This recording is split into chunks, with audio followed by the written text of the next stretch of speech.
कालपासून नागपूरमधील राष्ट्रवादी काँग्रेस पक्षाच्या कार्यालयामध्ये मनोरंजन कार्यक्रमाचा लावणीचा व्हिडिओ जोरदार व्हायरल होतोय।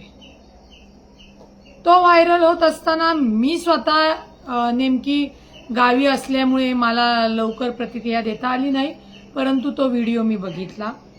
त्याच्यामध्ये आमच्या जितेंद्र भाऊ आव्हाडाला तर त्या मनोरंजक लावणी कार्यक्रमाचा थेट संपर्क चौफुल्याला लावला। काय आहे, मला वाटतं आव्हाड भाऊंना चौफुला फार आवडत असावा किंवा त्यांना ते पिवळं काळी झाल्यावर पिवळं दिसतं तसं दिसलं असेल, म्हणून ते एवढ्या तत्परतेने व्यक्त झाले। मुळामध्ये राष्ट्रवादी काँग्रेस पार्टीचा लक्षात घ्या, ते कार्यालय आहे, त्या कार्यालयामध्ये दिवाळीचा मिलन परिवार एक कौटुंबिक मनोरंजन कार्यक्रम म्हणून ज्या काही कामकाज झाल्यानंतर तो कार्यक्रम चालू होता आणि त्या ज्या काही नाचणारी लावणी सादर करणारी आमची भगिनी आहे ती सांस्कृतिकची पण पदाधिकारी आहे। त्याच्यामध्ये तुम्हाला आमचे पदाधिकारी बसलेले दिसतायत, तर पदाधिकारी भगिनी सुद्धा आहेत, परंतु ज्यांच्यापासून आम्ही वेगळे झालेलो आहोत त्यांना अचानकपणे एवढा आमचा कळवळा आला आणि नेहमीप्रमाणे सोशल मीडियावर ट्रोल करणं सुरू केलं। मला त्यांना सांगायचंय, आमच्या सुप्रियाताईंनाही सांगायचंय, त्यांना एवढा वेदना झाल्या, एवढा त्रास झाला।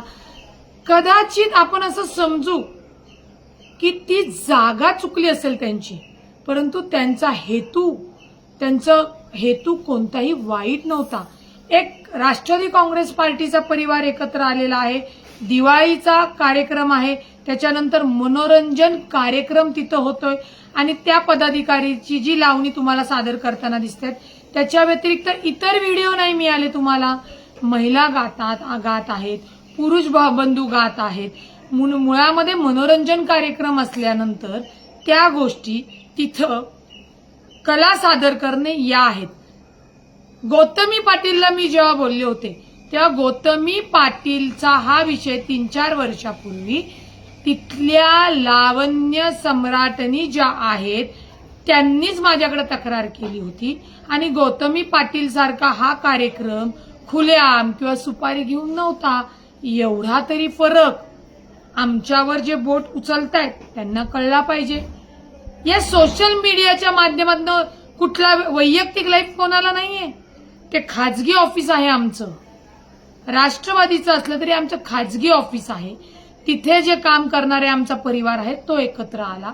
त्यांनी दिवाळी कार्यक्रम उरकल्यानंतर हा मनोरंजनाचा कार्यक्रमाचा एक परिवारासारखा तो कार्यक्रम त्यांनी सादर केला। त्यातली लावणीच उचलली आणि मग त्याच्यावर तोंडसुख घ्यायला आले आमचे जितेंद्र आव्हाड भाऊ, सुप्रियाताई सुळे। सुप्रियाताईंना पक्ष वेगळा झाल्यानंतर त्या वेदना झाल्या नाही का? पक्ष वेगळा होऊ नये म्हणून त्याच्यासाठी त्यांनी कोणते प्रयत्न केले का नाही केले?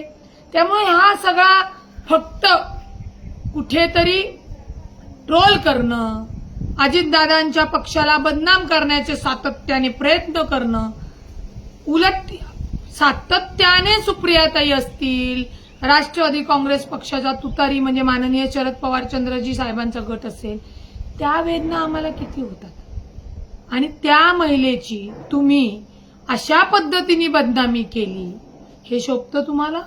तिला वैयक्तिक आयुष्य नाहीये, आम्हाला वैयक्तिक आयुष्य नाहीये, तुम्हाला वैयक्तिक आयुष्य नाहीये का?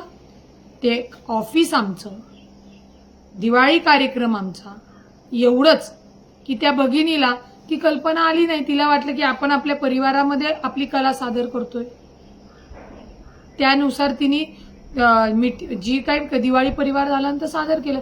त्यामुळे आमच्या पक्षाची काळजी ना सुप्रियाताईंनी करू आणि जितेंद्र आव्हाडांनी तर त्याच्यावर बोलूच नाही। आम्ही त्याच्यासाठी खंबीर आहोत आणि विनाकारण एखाद्या मनोरंजन कार्यक्रमाचा काहीतरी चुकीचा अर्थ काढू नये। हाच राष्ट्रवादी काँग्रेस पक्ष आहे की जेव्हा अवकाळी पाऊस पडला आम्ही स्वतः त्या लोकांना भेटून तिथं मदतीचा आणि मानसिक आधार देणारा हा राष्ट्रवादी काँग्रेस पक्ष अजितदादांचा पक्ष, हेही त्यांनी ध्यानात ठेवावं।